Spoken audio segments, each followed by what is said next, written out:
Astaghfirullah. Bismillahirrahmanirrahim. Assalamualaikum warahmatullahi wabarakatuh. Alhamdulillah wassalatu wassalamu ala rasulillah wa ala alihi wa sahbihi wa mawalah wa la hawla wa la illahi wa ba'd. Hadirin, alhamdulillah kita masuk pada malam keempat. Kita bisa melaksanakan tarawih berjamaah di Masjid Nidaul Ilmi ini. Salawat dan salam kita hadiahkan kepada Rasul kita Nabi besar Muhammad sallallahu alaihi wa ala alihi wasallam. Malam ini kita akan membahas satu akhlak Nabi sallallahu alaihi wasallam, dan tentu akhlak Rasul sangat layak kita contoh, terutama di bulan Ramadan. Kita tahu bahwa akhlak itu 2/3 daripada ilmu. Makanya Abdullah ibn Mubarak rahimahullah ta'ala dia mengatakan talabtul adaba 30 sanatan wa talabtul ilma 20 sanatan. Aku belajar adab, belajar akhlak itu selama 30 tahun, dan aku belajar ilmu selama 20 tahun. Artinya Abdullah ibn Mubarak itu lebih banyak belajar adab dibandingkan ilmu. Makanya Abdullah ibn Umar radhiyallahu anhu mengatakan al-adabu thulutsai al-ilmi. Adab itu 2/3 ilmu. Artinya kalau orang hanya belajar saja, mencari kecerdasan dan pengetahuan tanpa berusaha untuk beradab, berarti hilang 2/3 ilmu padanya. Makanya Imam Syafi'i rahimahullahu ta'ala ketika masih kecil, oleh ibundanya itu, atau Imam Malik rahimahullahu ta'ala itu ketika masa kecil itu suaranya indah. Imam Malik itu kalau menyanyi itu indah sekali suaranya, dan Imam Malik itu gandrung kepada para penyanyi di zamannya. Jadi dia suka, mungkin kalau bahasa sekarang ini, suka dengan artis, para penyanyi. Dan Imam Malik punya suara indah.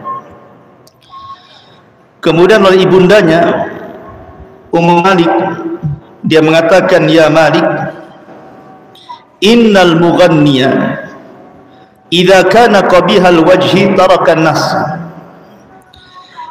Wahai Malik, sesungguhnya seorang selebriti, seorang artis, seorang penyanyi itu, walaupun suara mereka indah, tapi kalau wajah mereka jelek, maka manusia tidak suka dengan dia. Sebaiknya fadlubul ilma, belajarlah engkau ilmu, tidak usah memperdalam nyanyi itu. Fadhhab ila Rabi'at ar-Ra'i, berangkatlah kepada seorang ulama namanya Rabi'ah ar-Ra'i, ulama besar di zaman itu. Lihat kata ibundanya, fadlub minhul adaba qabla al-ilmi, carilah darinya adab akhlak sebelum kau menuntut ilmu. Lihat bagaimana ibundanya Imam Malik mengarahkan kepada Imam Malik untuk belajar adab sebelum ilmu,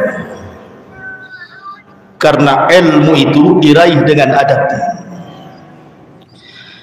Artinya bahwa akhlak itu penting sekali. Makanya Nabi SAW adalah manusia yang paling sempurna akhlaknya, dan diutus untuk menyempurnakan akhlak. dan dipuji oleh Allah akhlaknya. Wa innaka la'ala khuluqin azim, sesungguhnya engkau wahai Muhammad di atas akhlak yang sangat besar. Laqad kana lakum fi rasulillahi uswatun hasanah, sungguh ada pada jati diri Rasul akhlak yang baik. Bu'ithtu liutammima makarimal akhlak, aku diutus untuk menyempurnakan akhlak manusia. Yang ingin saya jelaskan adalah Nabi SAW hidup di tengah-tengah masyarakat yang berbeda-beda. Ada orang-orang Ansar yang memang lembut-lembut karakternya, ada orang-orang Muhajirin yang memang keras-keras karakternya. Belum lagi dihadapkan dengan orang-orang Yahudi, belum lagi dihadapkan dengan orang-orang Nasrani, sehingga Rasul harus cerdas menghadapi berbagai macam karakter manusia. Belum lagi orang-orang kafir Quraisy gitu ya. Maka di sini kita akan menjelaskan cuplikan sedikit bagaimana muamalah Nabi SAW bersama manusia. Ma'asyiral muslimin yang dimuliakan Allah Azza wa Jalla, Nabi itu tidak selalu serius. Nabi itu tidak selalu serius, tegang, tidak.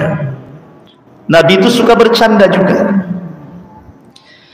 Suatu ketika Nabi SAW, dan ini riwayat Bukhari, dijelaskan ada seorang anak kecil namanya Mahmud ibn Rabi. Anak-anak namanya Mahmud ibn Rabi. Jadi suatu ketika wudu di samping Nabi SAW,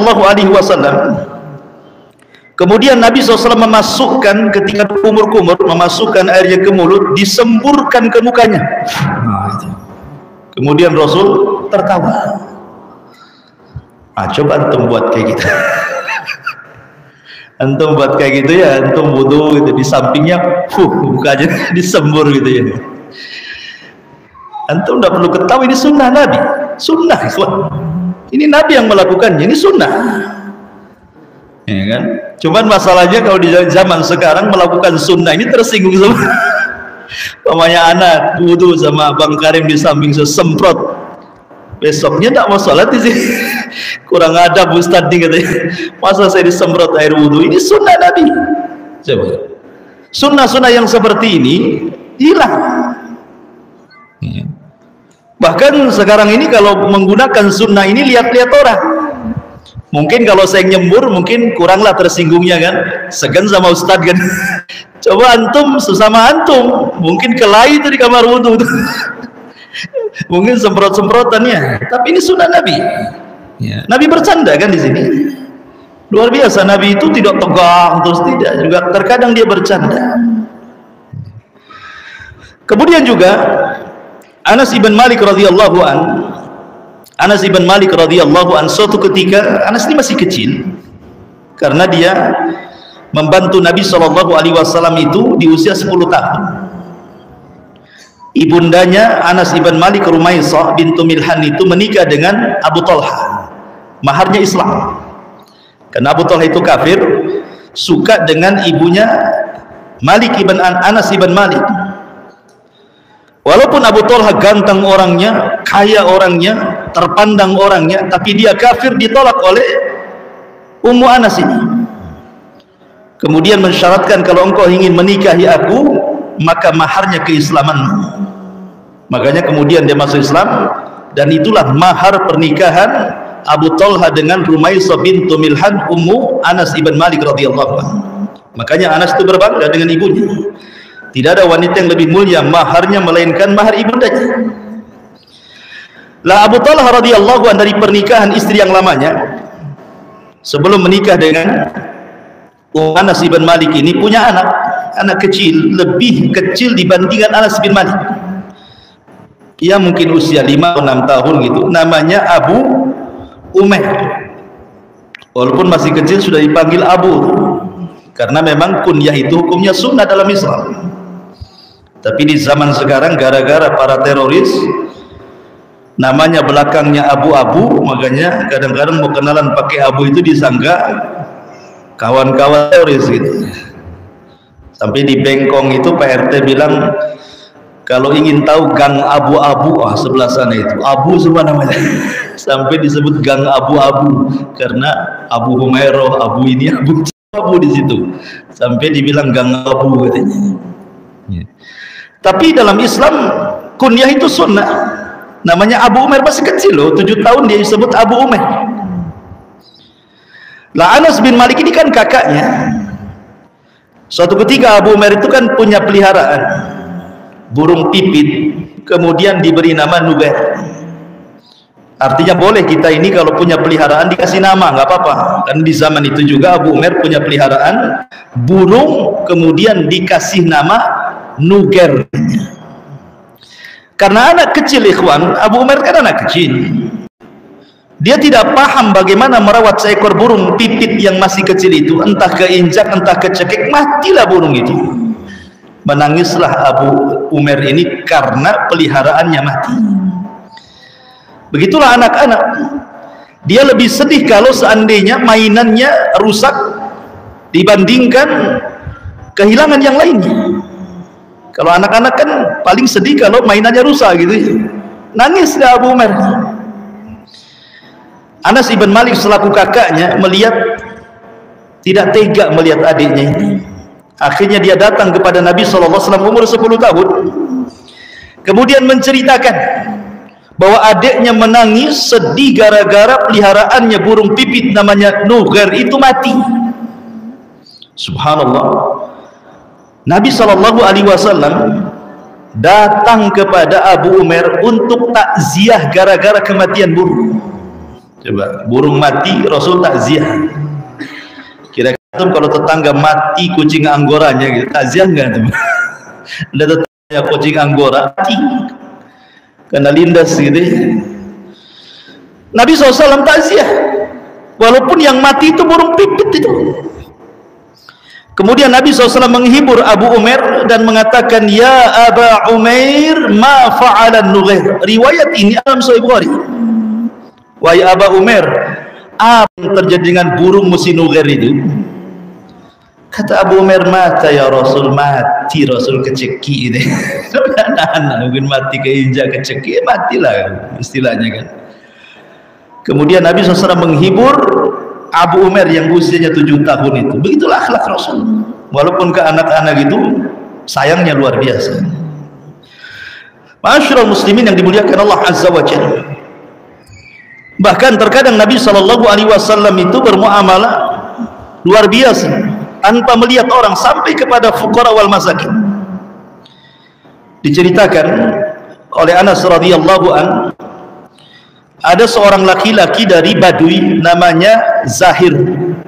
Laki-laki ini namanya Zahir, orang Badui, orang miskin. Sudah miskin, jelek lagi, mukanya paling jelek.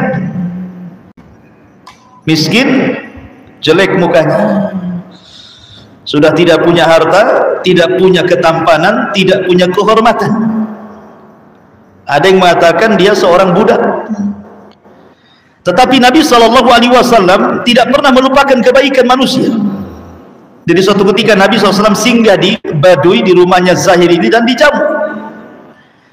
Kemudian Nabi SAW mengatakan, nanti kalau engkau datang ke kota, ke Madinah, datang ke rumah, aku akan jamu dirimu jauh lebih baik dibandingkan kau jamu dirimu. Jadi setiap Zahir ini ke kota, maka dia datang ke rumah Rasul.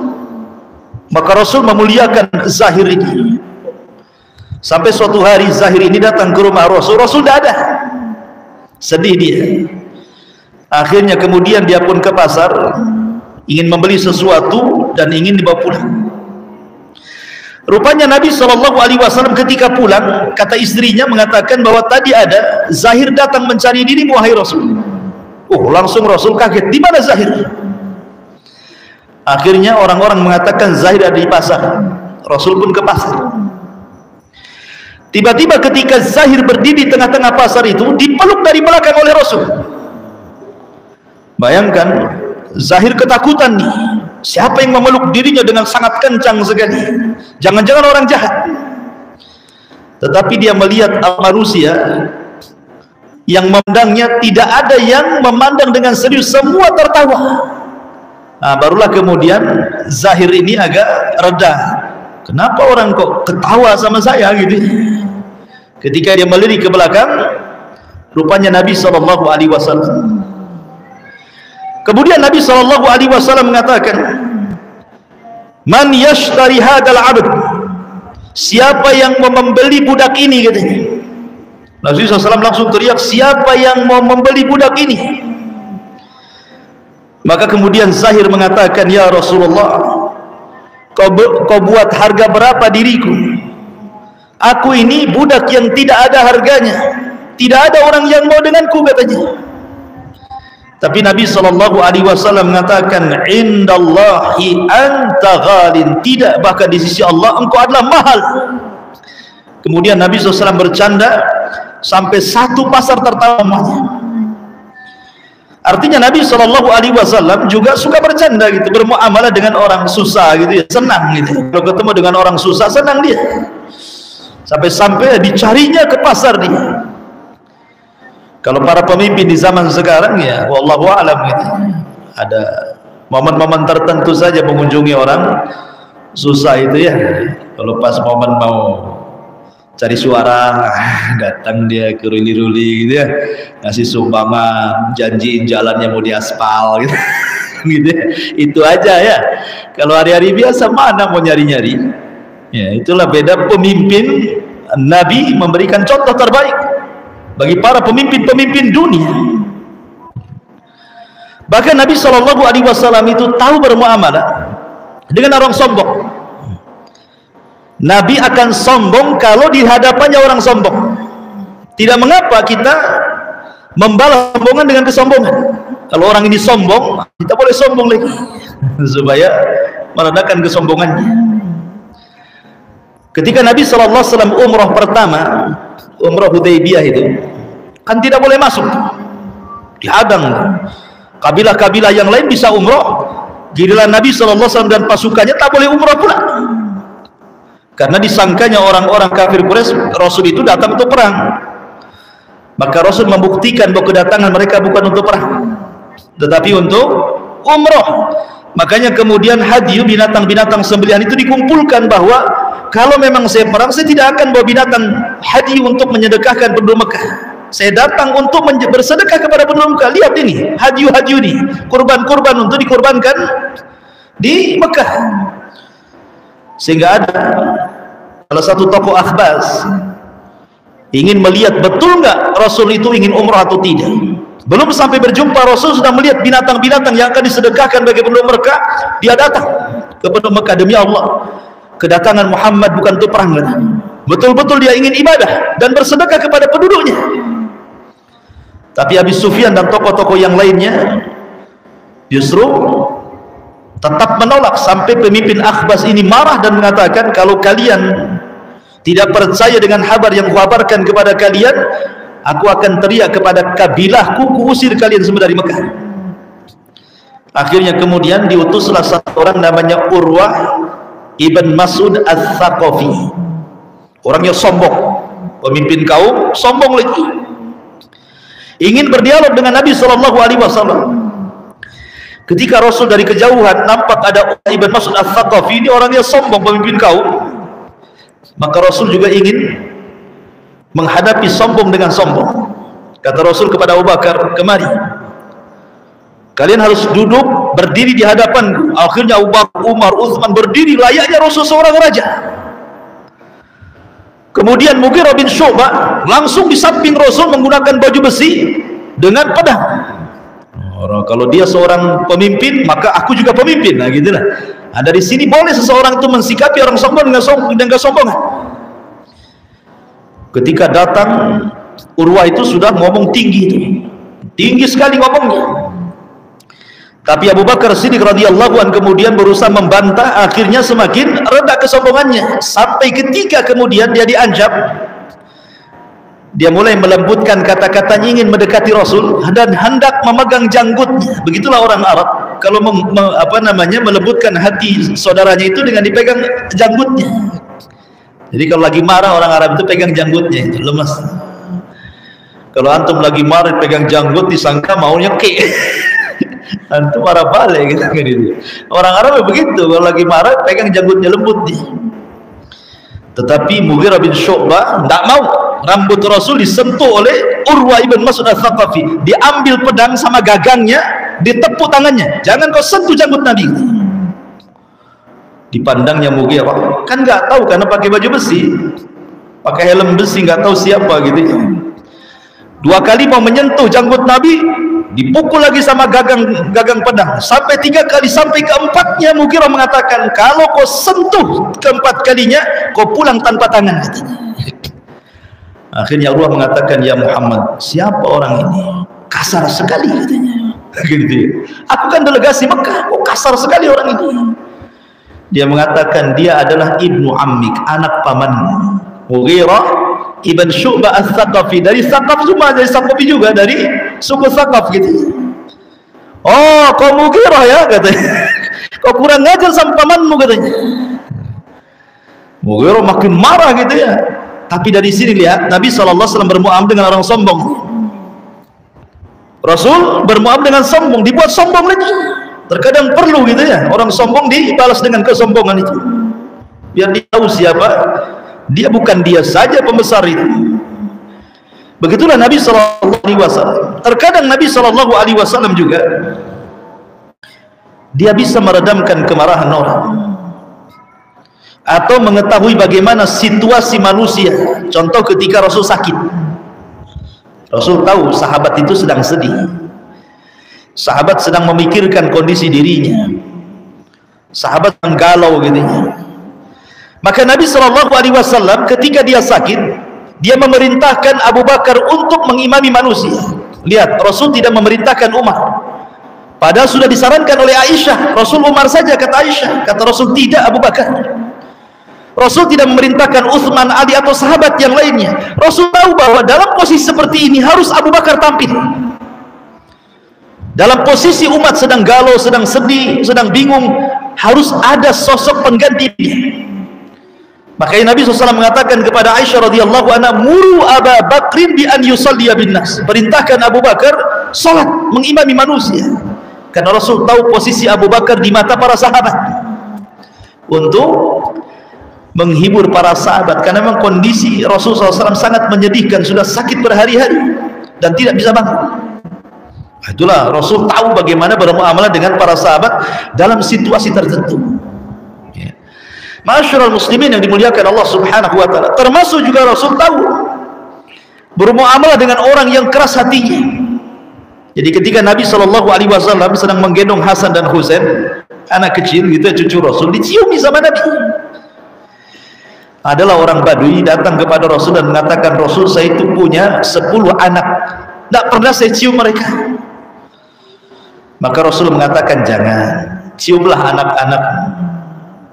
Jangan sampai hatimu tidak ada rahmat. Irhamu man fil ardi sayarhamukum man fis sama. Kasihi orang yang di bumi, maka yang di langit akan memberikan kasih sayang kepada. Jadi Rasul bagaimana tahu gitu ya, orang ini keras gitu.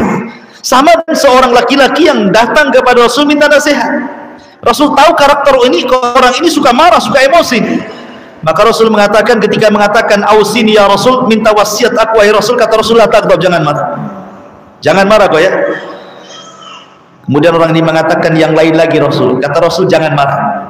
Rasul wasiat yang lain lagi, kata Rasul, jangan marah. Tetap jawabannya jangan marah, jangan marah, jangan marah gitu ya.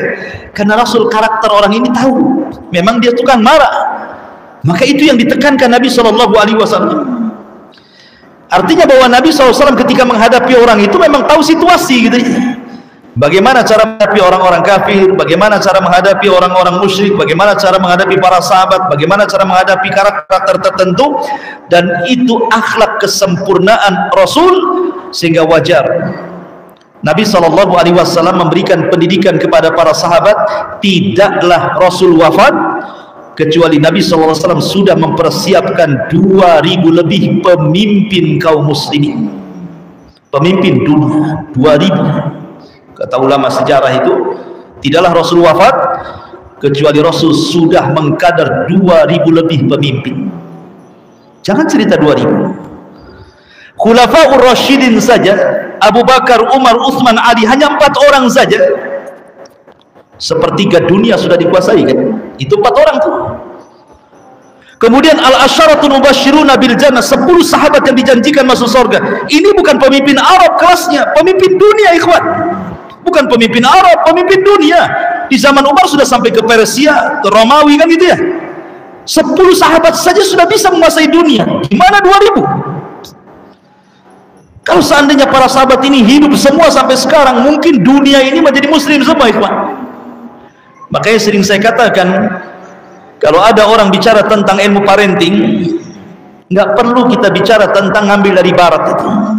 Rasul itu sudah mengajarkan bagaimana ilmu parenting terbaik di dunia, sehingga Rasul tidaklah wafat kecuali sudah ada generasi yang meneruskan Rasul. Apapun yang dihajatkan manusia ada di tengah-tengah para sahabat. Didikan siapa mereka? Sahabat. Rasul yang mendidik mereka. Oh, itulah Nabi SAW hebatnya luar biasa mendidik generasi terbaik umat ini, menciptakan para pemimpin-pemimpin dunia. Jadi tidak perlu khususlah kepemimpinan itu ke barat, tidak perlu. Cukup kepada Nabi SAW dan para sahabatnya, mereka mengajarkan bagaimana menjadi pemimpin terbaik bagi umatnya. Subhanaka wa bihamdika asyhadu an la ilaha illa anta astaghfiruka wa atubu ilaik. Allahu ta'ala alam. Assalamualaikum warahmatullahi wabarakatuh.